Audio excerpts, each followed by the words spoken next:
Welcome to How You Livin', a transformative podcast featuring best-selling author, inspirational speaker, and minister, Dr. Rick Rigsby. And now, Dr. Rick.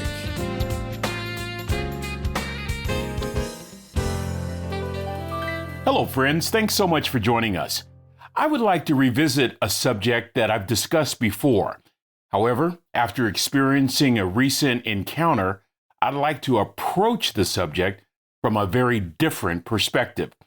In a previous episode, I looked at the topic of humility largely through a biblical lens, but lately I was moved deeply by the humility of two famous people. I'll introduce them shortly. To recap from earlier, I believe that humility is a way of life.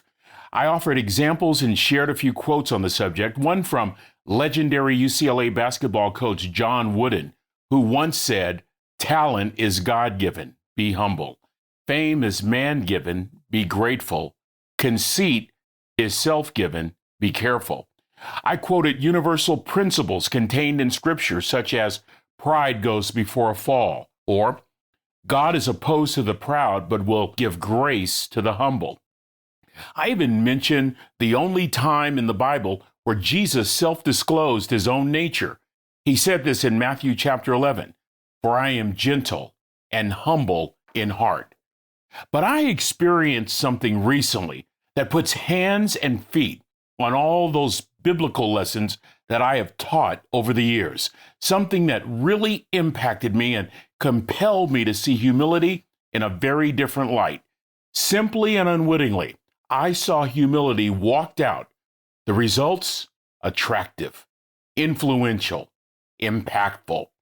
As a result, I walked away and renewed my commitment to walk in humility every single day for the rest of my life. Here's the story.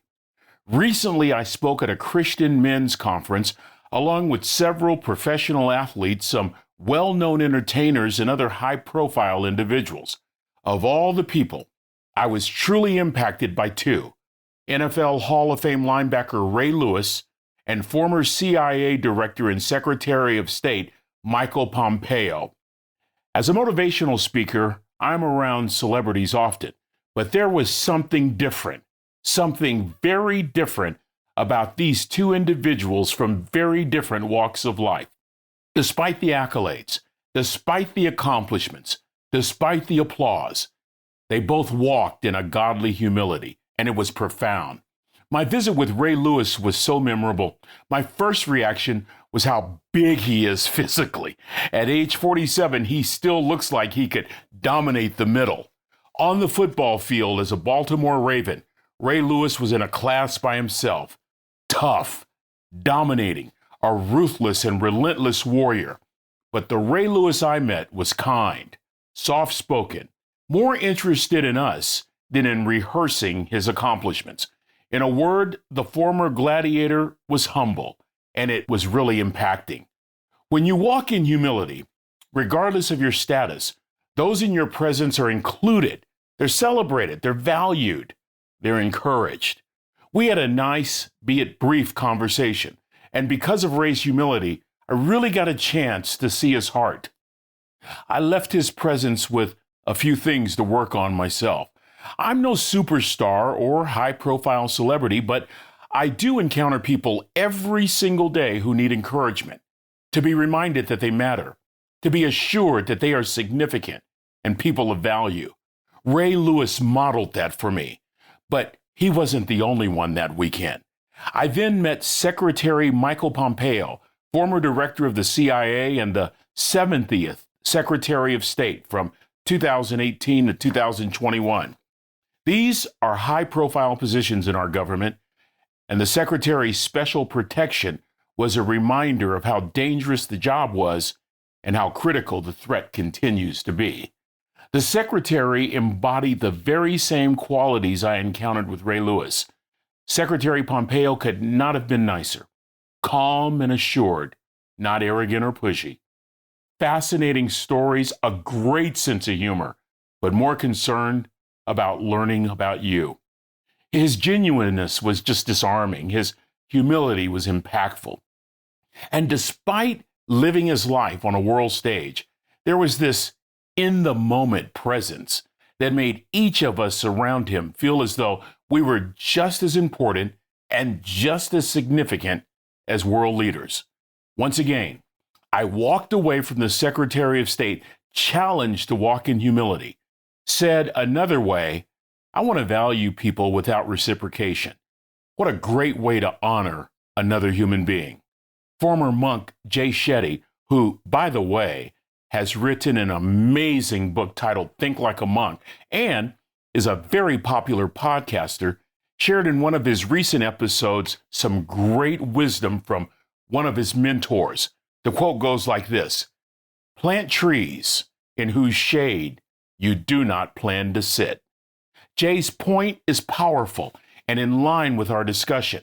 If you have any gifts, and if you have any talents in this world, according to Jay, if you are not using them in the service of others, they are worth nothing. Plant trees in whose shade you do not plan to sit. Shetty said that most of us do things for others with the expectation that one day that person will do something for us. But real service is when you do something for someone who can't do anything back for you. There's nothing that I can do for Ray Lewis, nothing I can do for Mike Pompeo. You see, friends, when we walk in humility, every single interaction with people becomes this great opportunity to do something for them without expecting anything in return. You not only build value in that other person, but your presence makes a lasting impact. I recall this passage in the Bible that states, "Some boast in chariots, some boast in horses, but we will boast in the name of the Lord our God." It causes me to say, most of the people that I meet boast in riches, possessions, book sales, audience size. But those things don't leave a lasting impact. But you know what does make an impact?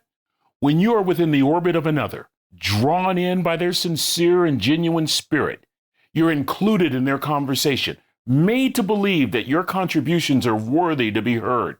It's when you walk away and you have felt valued and encouraged and uplifted, simply because someone else thought more of you than they did themselves. Friends, I want to be that kind of person every day, every encounter. That person who is free of ego, willing to plant a tree for someone else to enjoy the shade. A person with no need to prove themselves or defend themselves or showcase their accomplishments. I mean, think about it. These folks really do impact. Deanna DeBarra wrote an article for her online blog, Better Up.